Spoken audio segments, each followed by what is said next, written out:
What's going on, everyone? Welcome back to the channel, welcome back to a new video. So today I wanted to talk to you guys all about LS engines. So I made a similar video to this about RB25s quite a few years ago now, which has done quite well. So I thought I would make a similar video about the LS engines. What I want to talk to you about today is pretty much how good these things really are. So I know that in the car scene, the LS is a widely hated on engine.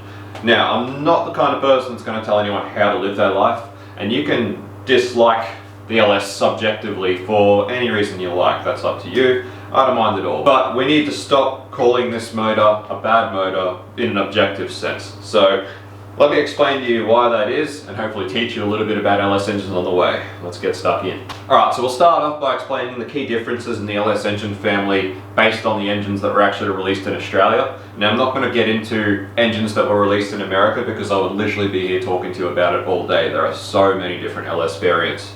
So the main two things you have to remember about LSs that came in Australia is we have the Gen 3 LS and the Gen 4 LS. So now the Gen 3 LS was, in Australia, came out in a 5.7, they also came out in a 6 litre, the LS2. Now these were cathedral port-headed, alloy blocked engines.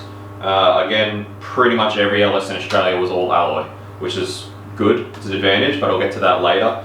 And then you have the 4th Gen LS, which is in the later Commodores from about the VZ onwards, where you have bigger capacities as well as a sort of a weird crossover in the VZ of the 5.7, and a lot of the bigger capacity ones from the 6 litres onwards, they all had what we call rectangle port heads, which were just a little bit better flow. Now there are differences in castings between, like in those two different heads. With the cathedral ports, you've got 241s, 243s. They have some slight differences, but I'm not going to get too far into that because that's sort of delving a bit deep into the subject for what I want to explain today.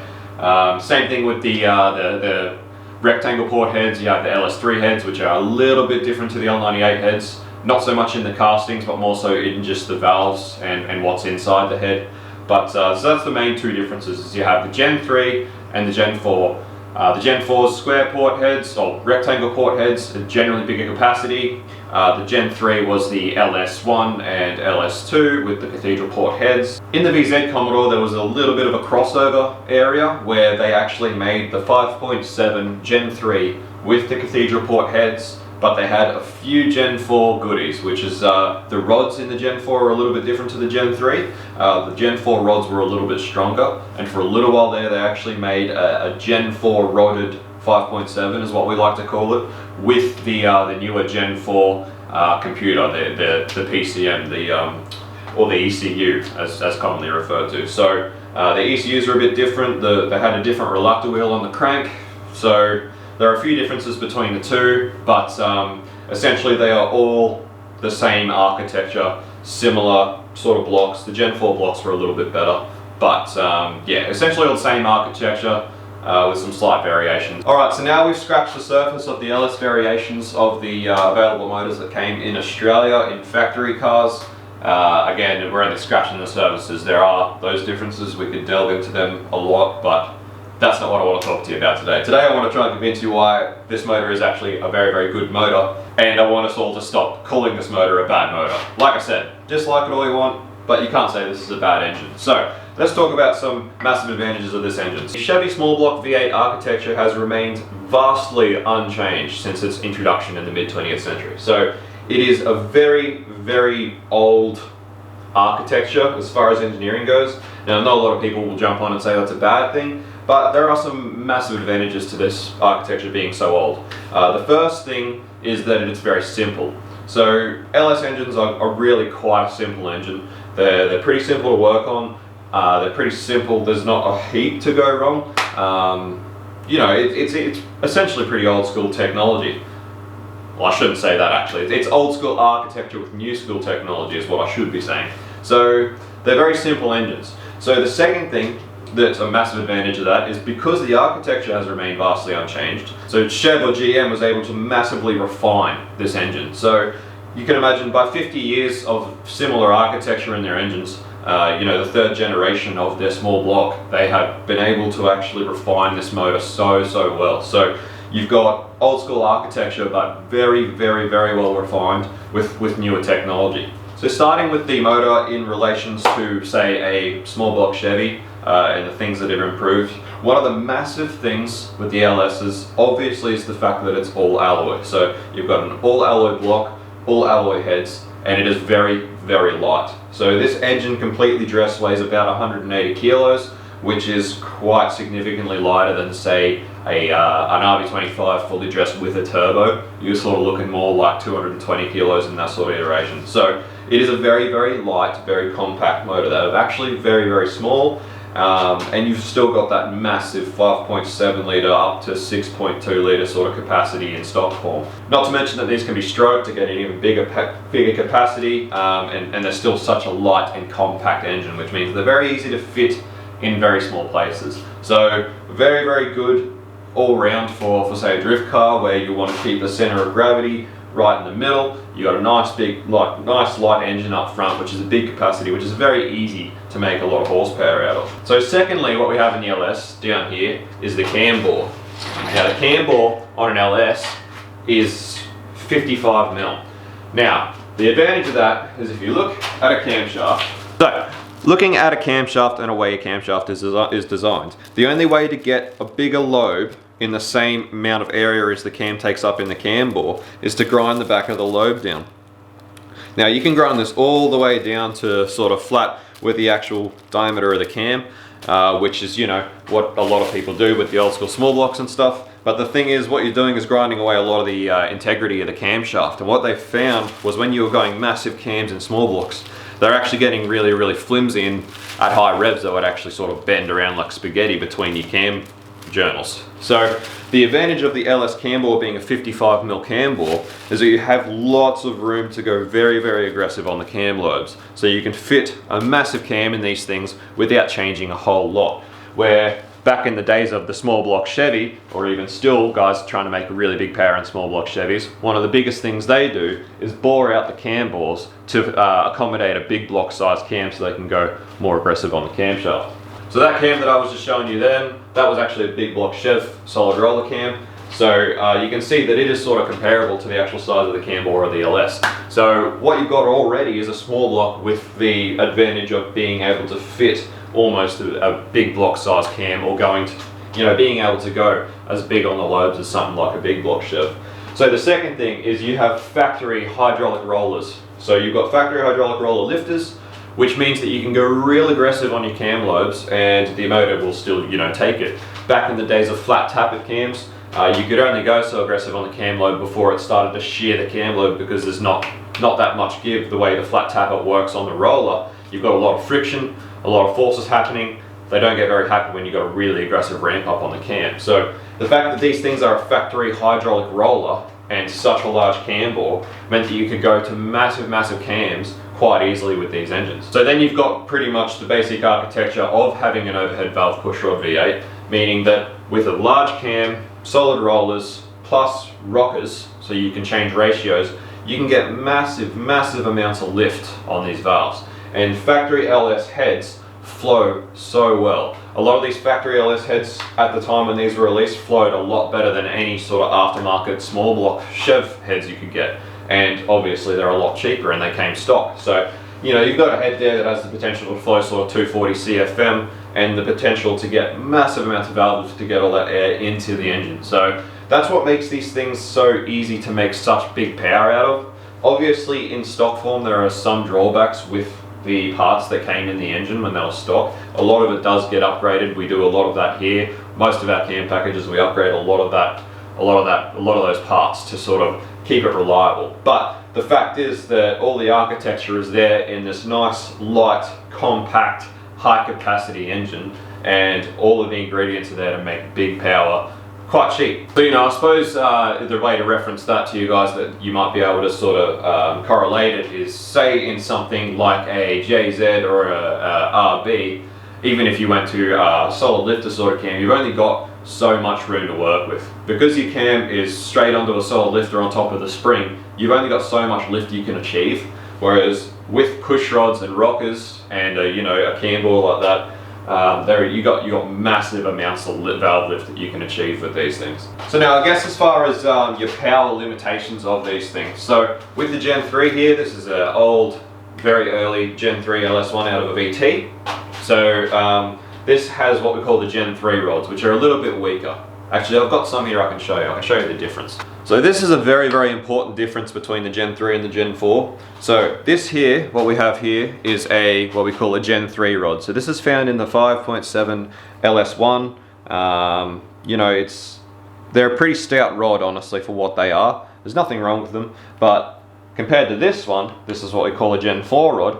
You can see how much beefier the Gen 4 rod is over the Gen 3, and this is a very, very important difference in the LS engine family. So we have the Gen 3 rods, which as a general rule, we like to tell people, obviously, being sort of a workshop, we're pretty happy to push these rods to, you know, close to 600 horsepower, whereas these rods are capable of quite a bit more. So that's a very, very important difference in the LS family. So as far as your power outputs of what you could expect with an LS motor like this, again, aspirated with all this, you know, cam work and head work and stuff like that. With stock heads, you can sort of achieve out of an LS1, you know, close to that 420, 430 horsepower, depending on how big you go with the cam on pump fuel. Obviously, this is just on 98, not the 85. But, you know, obviously with a lot of head work and new fuels, you know, these things will push a lot of horsepower.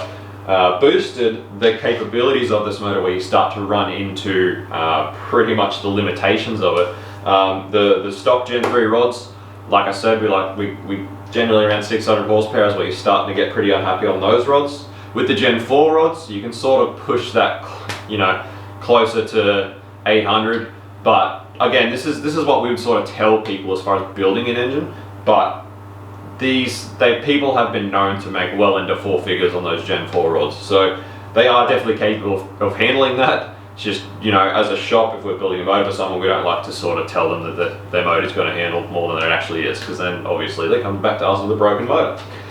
So the LS1, the early alloy block, sort of, you start to run into limitations with the block at around 700-800 horsepower. They start to sort of get pretty unhappy and you start to see cracking. Once again, I say that this is sort of a bit of a conservative thing. I know that there are a lot of people who have made much more power on the blocks and they're still going pretty well, but as a general rule, that's where you start to get pretty unhappy.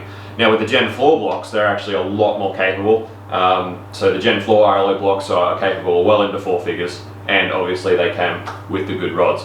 Now the weird crossover of the 5.7 and the VZ with the Gen 4 rods, so it had the strong rods, but it was still the alloy 5.7 block. So still the weaker sort of block, or with the good rods, but they are a very, very good thing. Obviously these sort of horsepower numbers require supporting mods. This is not just on complete stock engines. You do need to do valve springs, a few other upgrades, obviously head bolts and studs. ARP make great ones, so there are supporting mods. This is not just stock iteration, but I just want to talk to you guys pretty much about the potential of these engines and how much power you can make for quite cheap. So the other advantage of the LS combination was the gearbox it came with. So the LS was brought out early. The manual gearbox that it came with was the Tremec T56, which is a 6-speed manual with 2 overdrives. So your 4th gear is still 1-to-1. They were quite good ratios and quite a strong box for what they are. So a really good package combo, obviously, to find yourself is that T56 with the LS1. They don't cost very much, and you've got yourself a really stout little engine and a really strong gearbox to go with it. So, you know, the later LSs came with the Tremec TR6060, which is very similar to a 256, but pretty much a beefed up version. It's even stronger. So as you can see, you've got yourself, a pretty nice little combo. So I guess that's pretty much leads me into the last thing that I really wanted to touch on with these LSs, and the last very, very, very key, important thing that makes the LSs such an awesome package is the ECU. So GM actually was able to spend and invest millions and millions and millions of dollars in research and development for the actual computers that ran these engines. So the LS1, or the 3rd gen versus the 4th gen, they were a bit different in the ECUs. Different capabilities, a little bit, you know, they're a little bit different, but much of a muchness, they're both extremely capable. So you're talking about 1997, 1998 in the States these came out. In Australia we didn't see them I think until about 99 or 2000 maybe. Don't quote me on that, I'm not 100% sure. But you're talking 20 years ago.